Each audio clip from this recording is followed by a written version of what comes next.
class. I'm gonna share with you guys. Please pay attention to this. I'm gonna share this the screen. Today we're going to talk a real brief about the command economy. Last week we spoke very briefly about the three kind of economic system, that is the traditional, the command economies, and the market economy. Now today we're going to focus on the command economy, yeah. And next week we're going to talk about, no, we won't have time for that. It's all right. Jesus Christ. Anyway, we'll see what happens. Anyway, let me show you guys now in Neo's platform. You have over here in this Semana 3, that says al 10, you have over here the PowerPoint about the class, today's class, the PowerPoint, and also you have the PDF documents that talks about the command economies, everything about command economies. And from there, you're gonna get the vocabulary and also the assessment. Remember, in Isai, I send you already what you need to do.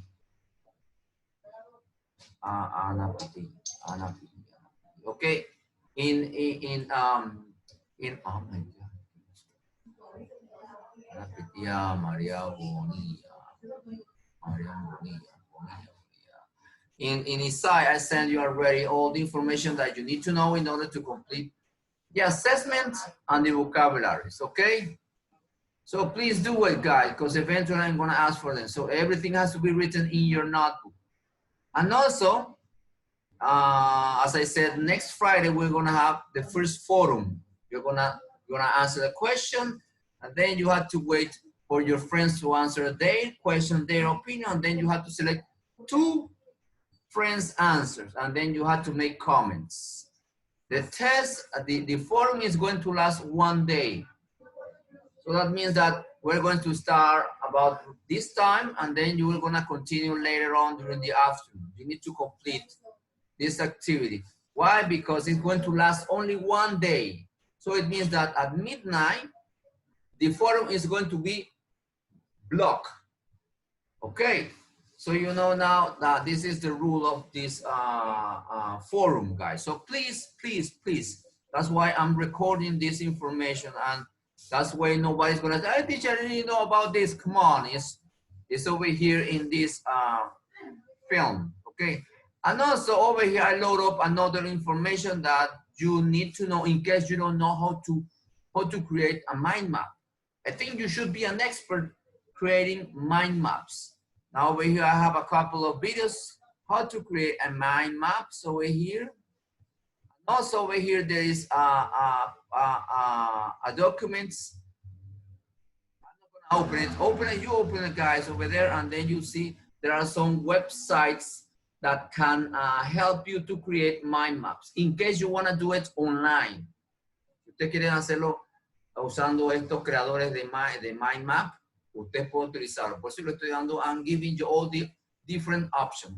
Now, if you don't want to do it using these options, then you can grab a piece of paper and with your pencil and color pencil, create the mind map that I'm going to ask you to do it, okay? So you have 2 options, either using the technology or use a piece of paper and then take a picture and send it to me. You're gonna, for that activity, you are going to, I'm gonna give you like 3 days, okay? So it means that we're gonna start on Friday, and then, do you need it? No, okay, we're gonna start on Friday, and then we're gonna finish on Sunday. So you're gonna have Friday, Saturday, and Sunday. You're gonna have 3 days in order to complete this activity. Are we clear, guys? I'm recording this, guys. I don't wanna hear any complaints. And also, I'm going to evaluate according to rubrics. I'm going to, the forum, there is a rubric for the forum and there is a rubric for this mind map. So in that way, we won't get any kind of disagreement, guys. So you have to stick to the rubric, guys. Okay, I don't want to happen what happened last trimester regarding the projects. Everybody was complaining. Come on, you didn't watch the rubrics. I'm evaluating according to the rubrics. So please follow the rubrics. Are we clear? Now let's begin. I have a question. No, let's do the question at the end of Okay. I'm running out of time. Okay, don't worry. I'm gonna give you time for you to ask me a question. Okay, so let's begin the class. Come on, open it. Here it is. Here it is. Now, as I was saying, today we need to talk about the command. Let me close this. The command economies. Now, the command economies, like, is the kind of economy that works in the communism system and socialism system. Why? Because the government is the one who decides how to manage what is going to produce, how it's going to produce, and to whom is going to produce the products, using all these scarce resources that the government has. Okay. Now over here, remember you need to write in your notebook the command economies. Command economies, underline it, and then under the title you need to write the vocabulary. These are the vocabulary. Remember, the PDF document is already in the platform Neo. Neo platform is this document. So you have to download it, and with that document you'll be able to complete this vocabulary. Okay, only four words. Now, government control everything. Like I said, a command economist leader decide what should be produced and how it should be produced, and also for whom it should be produced. It's part of the setting which. Okay, a system in which the society's leader, usually member of the central government, make all economic decisions is called centrally planned economy. Now over here, let's see an example of what it is. Okay, what if the government went further? Si el gobierno fuese mucho más allá de lo que debe hacer. Suppose the bureaucrats in a government office, in Washington, D.C. had the power to decide, guys, which businesses could operate in your city. O sea, que ellos deciden qué negocio se va, ellos son los que deciden. Pueden decir que no, yo no quiero ese negocio aquí en esta ciudad. So, further, más allá, these bureaucrats decide not only what this business should be produced, but also how much each business should be produced each month. O sea, te controlan cuánto va a producir mensualmente. Y finalmente, they also decide how could have job, cómo puede haber los trabajos, y también the set work hours, la cantidad de horas de trabajo, y la escala salarial, pay scale for workers. Government's control of this type are a feature of a command or centrally planned economy. Se le llama command economy or central planned economy. Las dos son sinónimos. ¿Ya? Aquí se compara la economía de market economy that we're going to study next week, in 2 weeks, I think, because we're going to have some activities first. And then they compare the market with the command. Who's the owner? In the command economy, the industry owned and managed by who? By the government. The government also is the one who decides what is going to be the price of the products. These are examples of command economies. Soviet Union, China, Cuba, Venezuela, maybe. I don't know yet. Okay, now over here we need to study the difference between socialism and communism, guys. Okay, now and this we're gonna go deeper in these videos that I have for you guys to watch it. Now, the father of the communism, it is the one to blame for this kind of philosophy. Socialism, communism, Mr. Karl Marx, okay? He says, on his own time, en su tiempo, the struggle was between the owners of the great industrial factories and the workers who exchanged their labor for wages. Había una lucha de clase entre los dueños de las grandes industrias, porque acuérdense que en aquella época estaba la revolución industrial, Industrial Revolution. Entonces era una guerra. Los empleadores querían explotar a los trabajadores y les pagaban una miseria. Inclusive los lugares de trabajo eran paupérrimos, o sea, no reunían las condiciones necesarias. O sea, una lucha entre la clase alta, que eran los dueños de las grandes industrias, y la clase baja, que eran los trabajadores. ¿ve? Y entonces él se dio cuenta de eso. Y eso siempre se ha dado en la historia. Siempre los reyes explotan al pueblo y le piden impuestos para poder seguir existiendo. Okay. So Marx predicted that in time the workers should overthrow this system and transfer ownership of the factory to the public hands. With the means of production owned, the government, the class struggle would be dissolved and all citizens would share it in wealth, okay? Let's move on over here.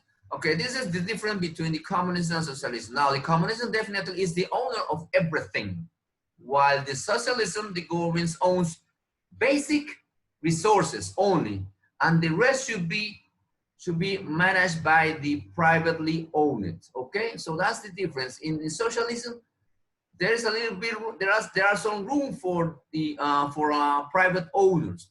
Now, in the communism, no private businesses. But let me tell you, if you go to China, if you go to Russia, you will find a lot of McDonald's. So that means that that country is not really a communism. It's a socialism. The government of Russia is socialism, is not communism. Really, indeed, communism doesn't exist. No existe. En realidad, el comunismo pure communism doesn't exist. Now, socialism, communism, as I told you, this is the one to blame. Este es el padre de la economía, Karl Marx. Después se unió con un amiguito, Engels.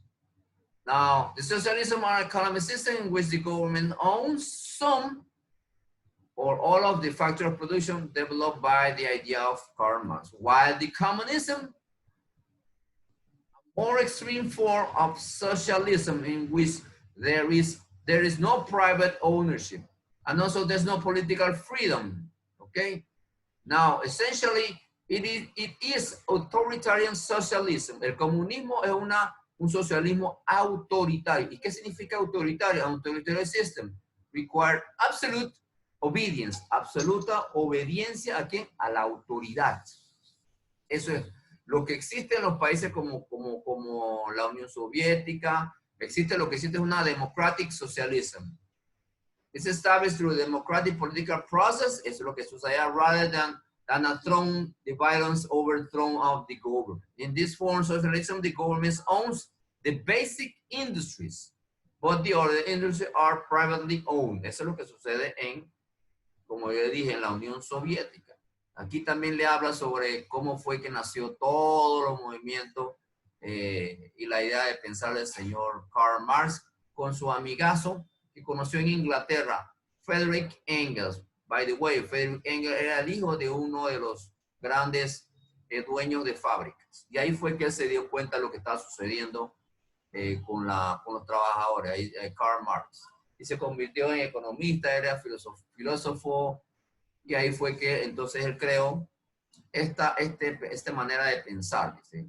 Marx, assisted by Engels, el amigo de él, Frederick Engels, laid out these ideas in the Communist Manifesto, Manifiesto Comunista. We better ride. We better ride. It's gonna ride very late. Anyway, so Marx discussed his economics idea more fully in Enormous Studies, Das Kapital. Así se llamaba el documento que tenía 3 volúmenes. Mira esto. Todo era pensamiento, lo que él deseaba, lo que podría ser una sociedad donde no debe existir las clases sociales. Sin embargo, eso no existe y en la actualidad ha caído en desuso. El comunismo casi no existe. En realidad no existe el comunismo, chicos. Ejemplo de un país que es comunista y está muy mal económicamente es North Korea. Y aquí, de manera bien brief, les voy a hablar qué sucedió, cuál fue la metida de pata. Cuando ellos comenzaron a crecer, ellos, como era el gobierno, the government controlled every economic decision. For example, he diverted, él agarró toda la economía y se la dedicó ¿a qué? A los recursos militares. Building up an army of more than 1 million soldiers. Imagínense un ejército de más de 1 millón de pesos, una locura. O sea, que todos los recursos se iban a la armada, mientras que el pueblo, que era una población de 22 millones, imagínense, estaban pasando hambre. Y esa fue la metida de pata de ellos, ¿ya?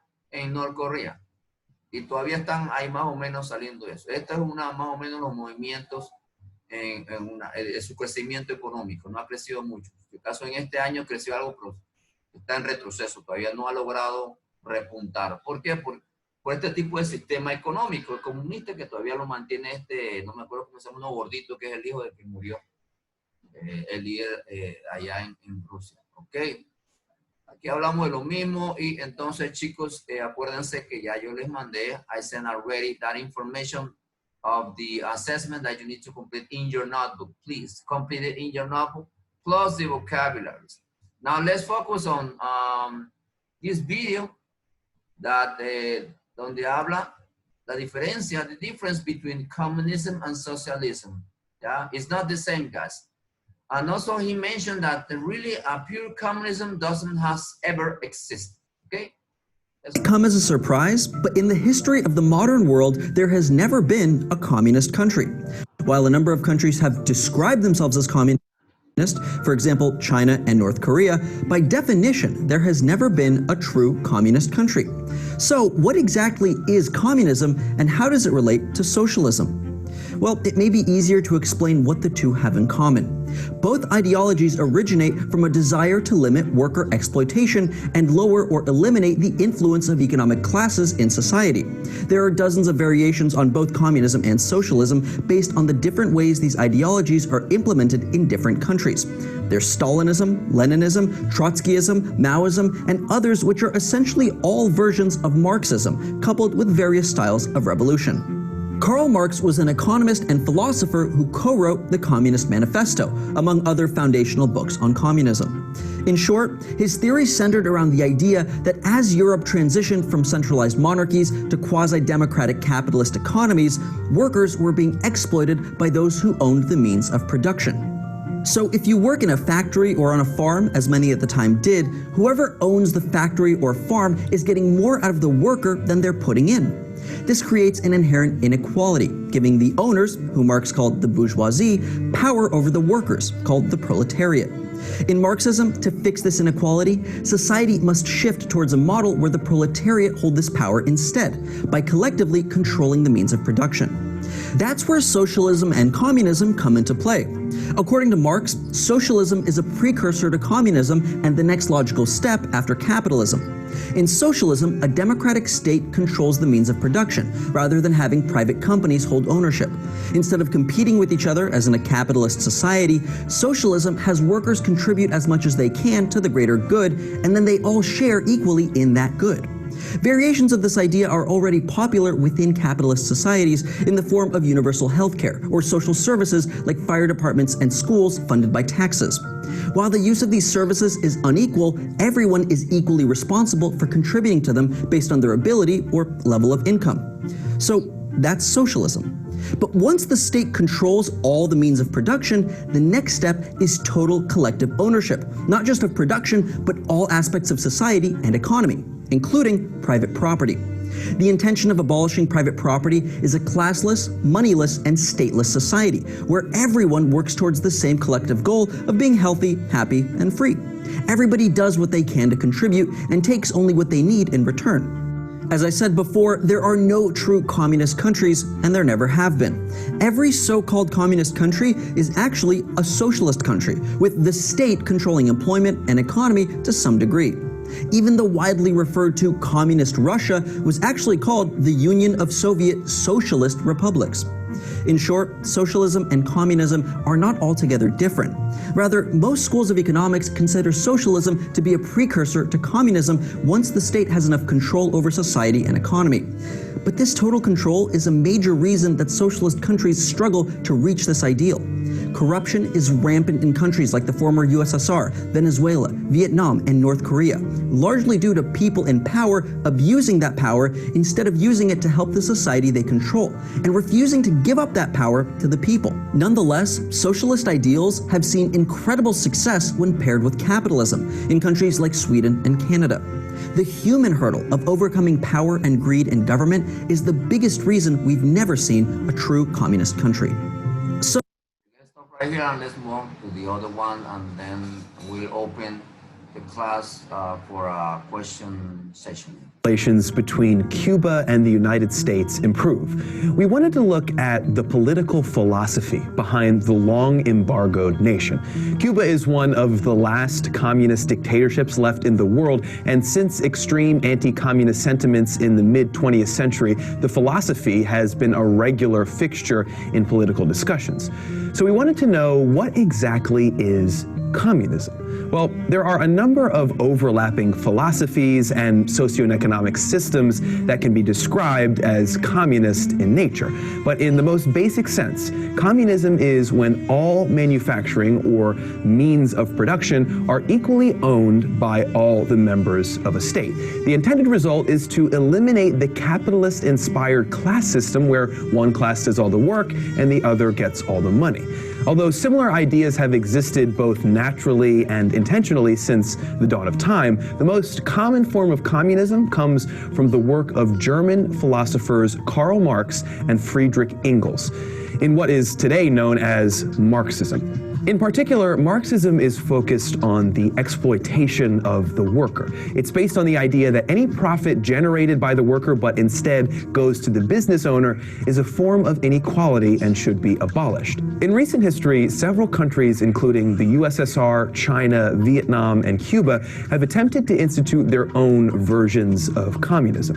However, all can be said to be predominantly socialist and not communist. The biggest difference between the two is that socialism says that all workers should get an equal share in profit and property, while communism says that there shouldn't be money or ownership in general, and everyone should get as much as they need and work as much as they can. Unfortunately, attempts to achieve this political philosophy have led to lower standards of living, government corruption, and in the case of the USSR, total collapse and failure. A number of reasons have been put forth as to why communism hasn't worked out historically. But the strongest criticism of the philosophy is that communism removes the incentive for people to work harder than they absolutely have to. It also leads to resentment of those who work less hard but receive the same. In general, communism is described as being great in theory while disastrous in practice. And the state of the world seems to agree with that assessment. If you'd like to learn more about political theory, make sure you check out these videos on libertarianism and anarchy. Make sure to subscribe for more and let us know what you'd like us to cover next on our Facebook and Twitter pages. There are... Okay. This is it. What I got for you guys. I tried to summarize a very brief. I know this kind of information is a little bit difficult to process, but anyway, I tried to summarize as much as I could.